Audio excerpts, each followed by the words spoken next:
अमेरिकी अर्थव्यवस्था पर मंडरा रहा सबसे बड़ा संकट। आने वाली है डॉलर से भी ताकतवर इंटरनेशनल करेंसी। अब डॉलर का राज होगा खत्म, सुपर पावर की बढ़ने वाली है टेंशन। दुनिया को आंख दिखाने वाला अमेरिका दाने दाने को हो जाएगा मोहताज। रूस के कजान में हुए ब्रिक्स समिट में शामिल हुए देशों ने अमेरिकी डॉलर की चमक को कम करने की पूरी तैयारी कर ली है। उनका मानना है कि कारोबार अब अमेरिकी डॉलर में नहीं बल्कि स्थानीय मुद्रा या फिर ब्रिक्स करेंसी में होना चाहिए। आखिर अमेरिकी डॉलर के खिलाफ ब्रिक्स देशों की प्लानिंग क्या है, ये सब आपको बताएंगे। लेकिन सबसे पहले आप जान लीजिए कि ब्रिक्स में कौन कौन से देश शामिल हैं। नमस्कार, आप देख रहे हैं इंडोक्रेसी। ब्रिक्स कई देशों का एक संगठन है जिसमें भारत के साथ रूस, चीन, ब्राजील और दक्षिण अफ्रीका शामिल है, जिनमें रूस और चीन को अमेरिका से खास लगाव नहीं है।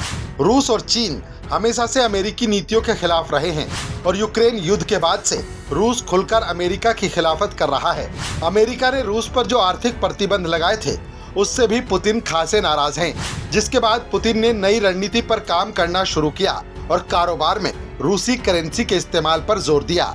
सिर्फ रूस ही नहीं, कई देशों का आरोप है कि अमेरिका अपने डॉलर और सैन्य ताकत की धाक दिखाकर दूसरे देशों पर तरह तरह के दबाव बनाता रहता है, उन पर आर्थिक और राजनीतिक प्रतिबंध लगाता है और उसकी धरती का इस्तेमाल अपने फायदे के लिए करता है। और यही वजह है कि कई देश अमेरिकी डॉलर के बंधन से निकलना चाहते हैं और इस डी डॉलराइजेशन की शुरुआत ब्रिक्स देशों से हो सकती है। लेकिन सवाल ये है कि क्या ब्रिक्स देश किसी एक देश की मुद्रा में व्यापार करने पर सहमत होंगे या फिर अलग से ब्रिक्स करेंसी बनाई जाएगी, और अगर ये करेंसी बनती है तो दुनिया के कितने देश इसका समर्थन करेंगे। डॉलर दुनिया की सबसे मजबूत करेंसी। दुनिया का 90% से ज्यादा कारोबार डॉलर में ही होता है और इसकी वजह से भी अमेरिका का खजाना भी बढ़ता रहता है। 1944 में United nation monetary and financial conference में डॉलर के मुकाबले सभी देशों की करेंसी के रेट तय किए गए थे। उस वक्त सभी देश अपनी करेंसी सोने के भंडार के आधार पर तय करते थे। अमेरिका के पास उस वक्त ज्यादा सोने का भंडार था और इसी वजह से डॉलर दुनिया की सबसे मजबूत करेंसी बन गया। लेकिन 1971 में अमेरिकी राष्ट्रपति निक्सन ने डॉलर को सोने से अलग कर दिया था।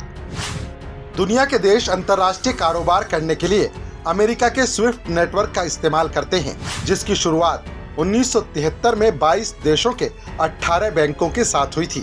कारोबार बढ़ने की वजह से इसका दायरा बढ़ता गया और इस वक्त स्विफ्ट नेटवर्क में 200 से ज्यादा देशों के 11,000 बैंक शामिल हैं। लेकिन चीन और रूस लगातार डॉलर के प्रभाव को कम करने की कोशिश कर रहे हैं। रूस दुनिया का सबसे बड़ा तेल उत्पादक देश है और अप्रैल 2022 में रूस ने इसके लिए यूरोपीय देशों से डॉलर के बदले रूबल में पेमेंट करने को कहा था और अपनी इसी शर्त की वजह से रूस को नुकसान भी उठाना पड़ा था, जिसके बाद रूस के राष्ट्रपति पुतिन ने ब्रिक्स करेंसी का नेटवर्क बनाने का ऐलान किया था।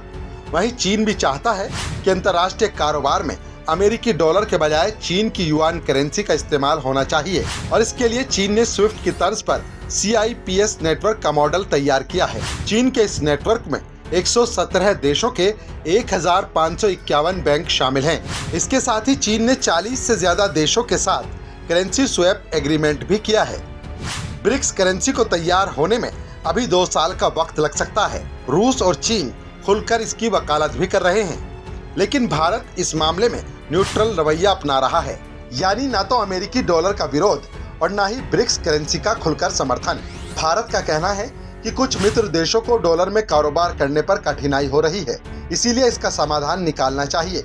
हालांकि कजान समिट के बाद PM मोदी ने ब्रिक्स करेंसी का समर्थन किया। अब सवाल ये है कि क्या डी डॉलराइजेशन की जो शुरुआत ब्रिक्स देशों के साथ होगी उसे दुनिया के देश समर्थन देंगे, क्योंकि ब्रिक्स देशों के साथ इस मुहिम से डॉलर की धाक पूरी तरह खत्म नहीं होगी। हालांकि उसमें थोड़ी कमी जरूर आएगी। जानकारों का ये भी मानना है कि ब्रिक्स देश किसी एक करेंसी पर सहमत नहीं हो सकते।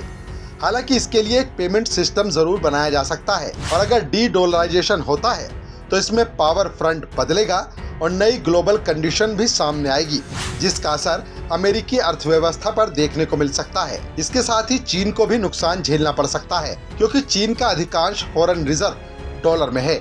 और दुनिया जानती है कि चीन अपना नुकसान बिल्कुल भी बर्दाश्त नहीं कर सकता। यानी अभी डी-डॉलराइजेशन में काफी वक्त लग सकता है और इसका असर क्या होगा ये आने वाला वक्त बताएगा। ऐसी जानकारी के लिए जुड़े रहिए इंडोक्रेसी के साथ। चैनल को लाइक और सब्सक्राइब भी करें जिससे कि हर जानकारी आप तक पहुंच सके।